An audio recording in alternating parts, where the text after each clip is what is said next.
Polemik pemakzulan Wapres Gibran, pegiat medsos Presiden Prabowo tidak menolak. Forum Purnawirawan TNI soal pemakzulan Wapres Gibran itu katanya kan akan diteruskan ke pimpinan DPR. Iya, ini kan kebetulan reses. Saya kan datang, Pak Sekjennya juga nggak ada. Saya pengen lihat suratnya masih di Sekjen, jadi belum sempat baca. Jadi buat lihat surat itu? Enggak, saya kan tanda tangan surat-surat, terus saya bilang, itu katanya ada surat dari forum gitu. Oh, masih di Sekjen, Pak. Sekjennya lagi keluar. Tapi kalau tanggapannya gimana Bang, dari Abang sebagai pimpinan Gerindra? Belum baca, gimana nanggapin itu. Itu sebuah aspirasi, buah usulan ya boleh-boleh saja dalam negara demokrasi seperti kita. Semua orang sudah tahu bahwa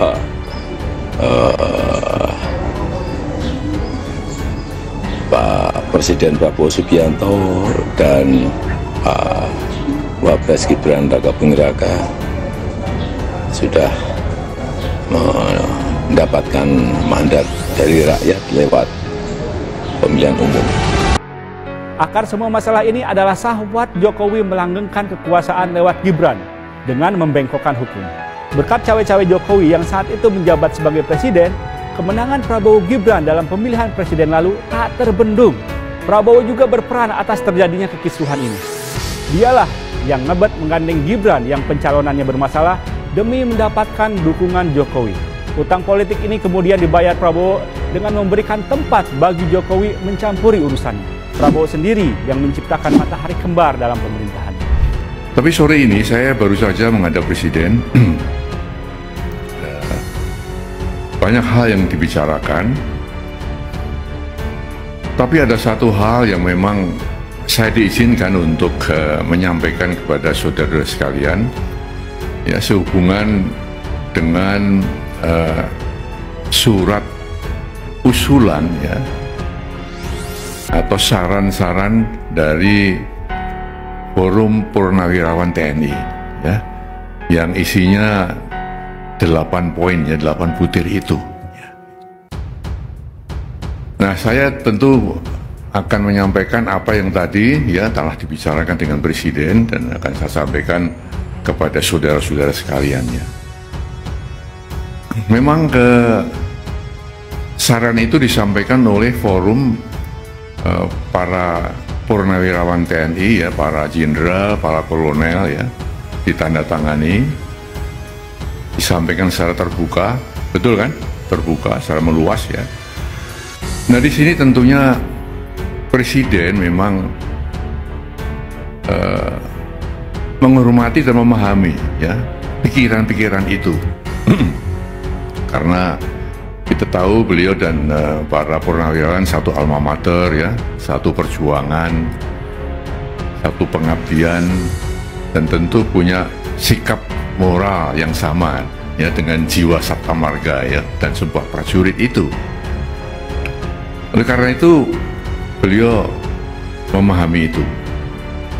Namun tentunya Presiden sebagai kepala negara, kepala pemerintahan, Panglima tertinggi TNI, tidak bisa serta-merta menjawab itu.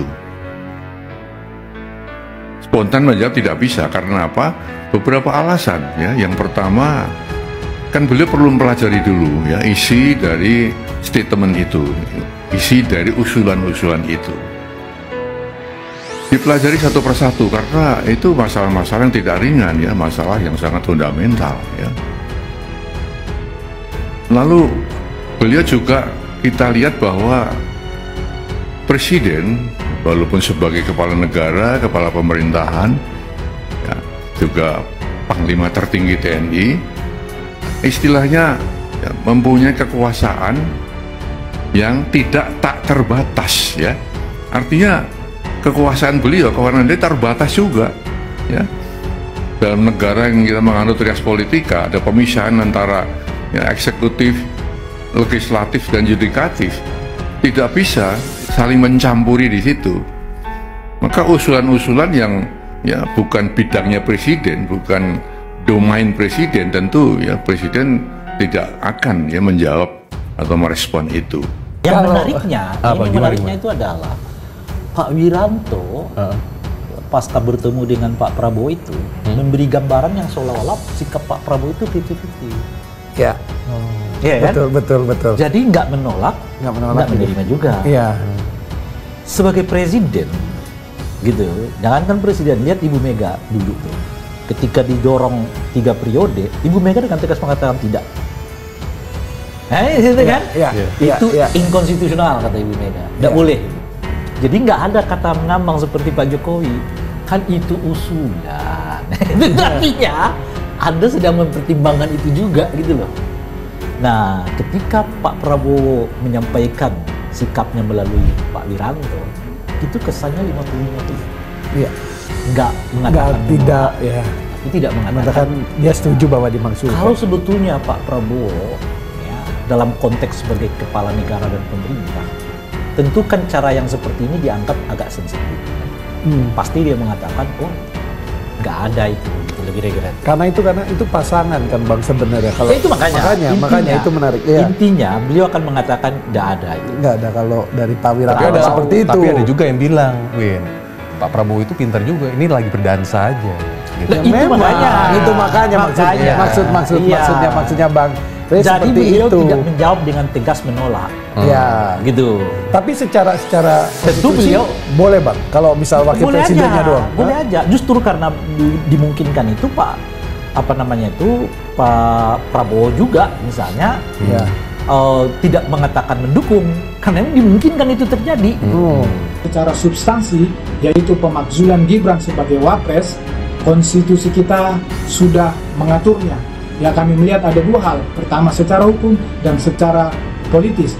Secara hukum tentu konstitusi sudah mengatur bahwa harus adanya pelanggaran hukum, baik pengkhianatan terhadap negara, tindak pidana berat lainnya, dan lain sebagainya. Kita semua tahu bahwa sampai saat ini Gibran sebagai wapres tidak pernah melakukan tindak pidana, apalagi terbukti melakukan tindak pidana. Oleh karena itu, ya dari sisi hukum, dari sisi konstitusi, kami rasa ini masih sangat jauh. Kan ada 3 mekanisme nih. Ya. Mekanisme pertama yang umum kita bayangkan memakzulkan pasangan langsung, presiden dan wakil presidennya. Ya.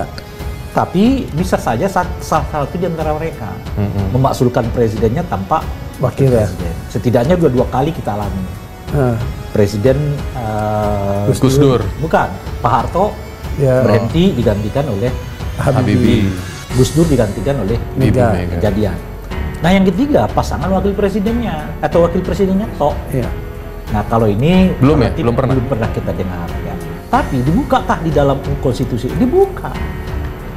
Bang, tapi ada yang bilang kan bukannya usulan dari DPR dulu ya? 2/3. Itu mekanismenya. Kita bicara dulu politik aspek. Mungkinkah wakil presidennya saja yang dimakzulkan? Itu dulu kan? Bukan pasangan. Oh mungkin. Sama seperti mungkinnya presidennya saja yang dimakzulkan tanpa wakil presiden.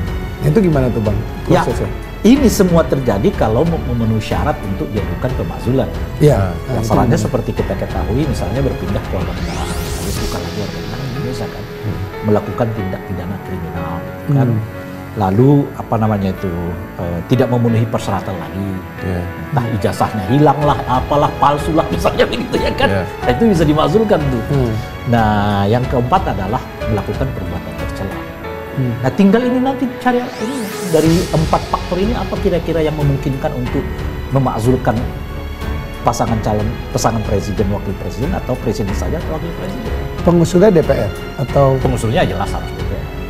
Bukan MPR ya, DPR bukan. Dulu. Kan nanti ke MPR-nya itu sudah pada tahap voting untuk pemakzulan itu. Jadi kalau pengusulannya tetap DPR, 2/3 anggota DPR mengusulkan supaya dilakukan proses ya pemakzulan. Nah tapi sebelum itu beberapa orang anggota DPR mengusulkan aja besar, gitu kan. Lalu diparipurnakan beberapa aja tuh. Lalu disetujui di paripurna, dikirim surat ke Mahkamah Konstitusi. Oleh Mahkamah Konstitusi dibaca apa argumen-argumen pemakzulan tuh, kan sesuai dengan 4 ini apa enggak, 4 ketentuan itu. Setelah mereka timbang, pelajari macam-macam, dibuat putusan. Kalau ternyata tidak, ya selesai kan. Ya negara ini kan negara besar yang memiliki sistem ketatanegaraan. Ya diikuti saja proses sesuai sistem ketatanegaraan kita, bahwa ada yang menyurati seperti itu, yaitu dinamika demokrasi kita biasa saja, biasa. Nggak sakit hati gitu Pak? Biasa saja. Iya, pemilihan presiden kemarin kan satu paket, bukan sendiri-sendiri kayak di Filipina itu sendiri-sendiri. Di kita ini kan satu paket. Itu adalah Ketua Umum Gerindra sebagai calon presiden yang memilih Gibran itu dia, ya kan? Saya rasa dia akan melindungi wakil presiden. Itu loh, ya kan? Apalagi wakil presiden ini putra dari mantan presiden ketika dia menjadi anggota kabinetnya. Jadi dengan semangat Presiden Prabowo untuk merangkul semua mantan-mantan, saya rasa itu tidak mungkin. Kebersamaan Gibran dengan Prabowo Subianto di 2029 itu dalam peluang yang kita prediksi ya itu cukup kecil. Kenapa? Karena Gibran punya potensi untuk maju sendiri dan itu bisa menjadi perlawanan bagi Prabowo Subianto. Sehingga kalau itu terjadi atau tanda-tandanya dibaca oleh Prabowo Subianto, bukan tidak mungkin Gibran akan diamputasi lebih awal dibandingkan harus menjaganya sampai 2029 begitu. Sekuat apa Gibran menurut Anda 2029? Kualitas pribadi kita lihatlah ya, rasanya betul jauh. Tetapi apakah jaringan Jokowi itu masih workable, masih punya resources yang besar, atau sesungguhnya tidak sedahsyat itu lagi? Begitu, silakan. Ya, sebetulnya kan kuncinya ada di Prabowo Subianto. Kalau Prabowo Subianto berhasil membersihkan loyalis Joko Widodo dari lingkarannya, maka kita bisa katakan bahwa Jokowi tidak begitu besar. Tapi sepanjang loyalis Joko Widodo itu tidak ada perubahan, mereka tetap berkuasa di lingkar Prabowo Subianto menjaga Gibran, maka sepanjang itu juga Joko Widodo tetap akan diperhitungkan sebagai kekuatan. Salah satunya misalnya sepanjang tidak ada pergantian di tubuh Kapolri, termasuk tidak ada pergantian di elit militer, di pucuk pimpinannya, termasuk tidak ada perubahan di reshuffle misalnya kelompok-kelompok di anggota kabinet Merah Putih yang terlalu loyal terhadap Joko Widodo, maka sepanjang itu juga Jokowi mungkin masih punya kekuatan. Jadi kuncinya saya kira ada di Prabowo. Nah, saya memaklumi bahwa mungkin Prabowo Subianto juga mendukung tambahan dukungan yang kontra Jokowi. Ya, salah satunya yang ditunggu tentu adalah PD Perjuangan. Kalau PD Perjuangan nanti mungkin entah dalam 1 tahun atau 2 tahun pertama di pemerintahan Prabowo ini bergabung dengan Presiden Prabowo Subianto, maka mungkin disitulah awal mula dilakukan perlawanan terhadap Joko Widodo oleh Prabowo Subianto. Tapi sepanjang PD Perjuangan masih di luar, termasuk juga belum ada pergantian loyalis Jokowi di tubuh kabinet Merah Putih, maka sekuat itu kita bisa membayangkan Joko Widodo. Jangan menganggap negara ini bisa dipermainkan. Jangan menganggap NKRI bisa dibohongi. Jangan menganggap NKRI bisa ditipu.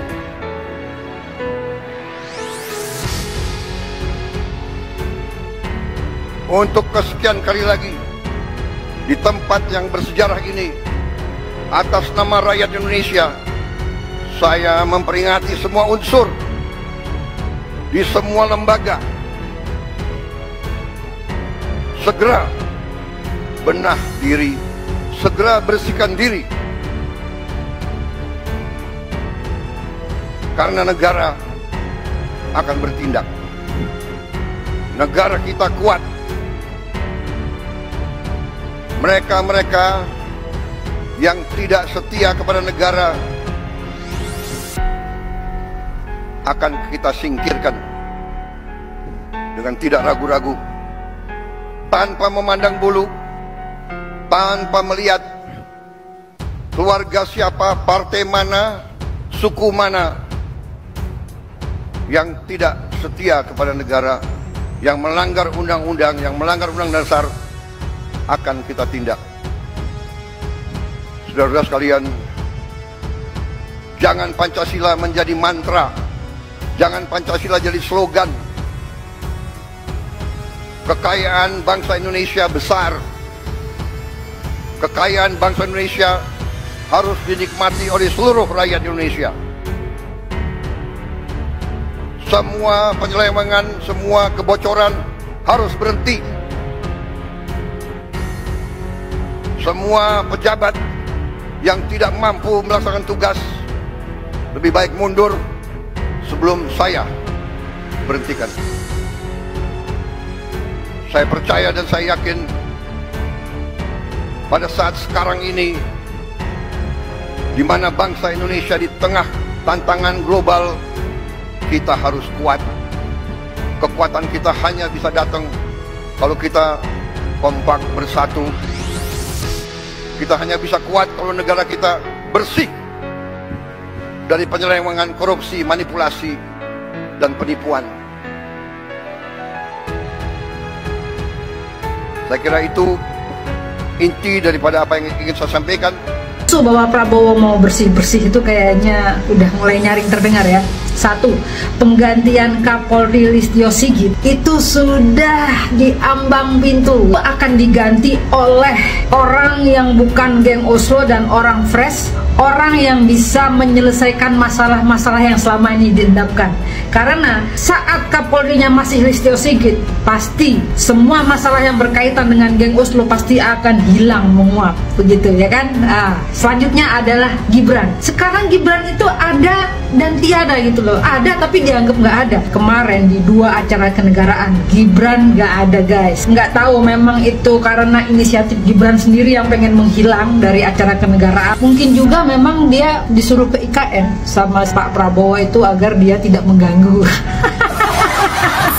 Pada saat jamuan makan dengan Emmanuel Macron, seluruh menteri di kabinet itu ada semua kecuali Gibran. PM Cina mau pulang, itu yang nganterin itu kan AHY. Harusnya itu kan kerjaannya Wapres di saat presiden nggak bisa. Drama yang ditunjukkan di publik itu udah jelas bahwa perannya Gibran itu dianggap nggak ada. Itu sakit guys. Pada saat acara hari lahir Pancasila yang dihadiri Megawati dan Tri Sutrisno itu terlihat banget guys. Bagaimana canggungnya Gibran ketika bertemu dengan Megawati, orang yang dia khianati, dan bertemu dengan Tri Sutrisno, orang yang menginginkan dia dimakjulkan. Waduh keren, mereka duduknya satu meja berhadapan. Dan pada saat berjalan Mega sama Prabowo, Gibran tuh di belakangnya Mega gitu, dia kayak orang bingung gitu loh. Pada saat rame-rame mau menuju ke ruangan tuh, nggak tahu ruangan apa, itu kan ada rombongan menteri-menteri, ada Megawati, ada JK dan lain-lain. Itu Gibran tuh kayak anak hilang, dia kayak orang bingung cuek. Kita lihat aja videonya tuh kan, dia kayak orang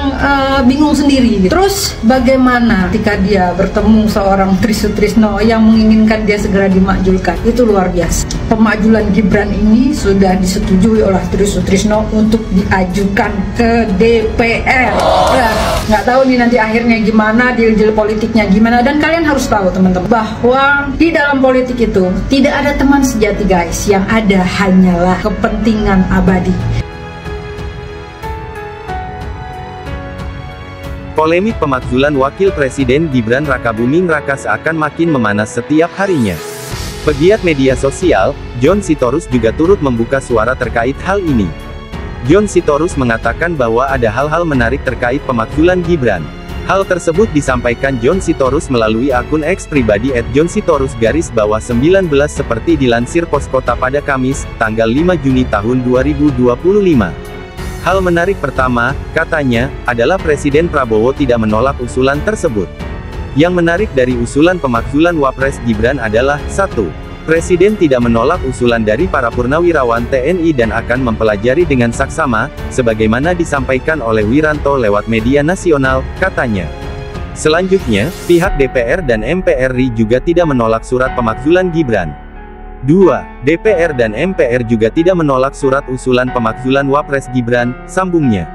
John menyimpulkan bahwa, baik dari eksekutif maupun legislatif, setidaknya kompak soal pemakzulan Gibran. Ini artinya, baik eksekutif maupun legislatif setidaknya kompak untuk tidak menolak usulan pemakzulan Wapres Gibran dari para purnawirawan, jelas John. Namun, usulan tersebut akan dijalankan atau tidak, belum diketahui secara pasti. Bahwa apakah usulan itu diterima lalu dieksekusi, itu lain.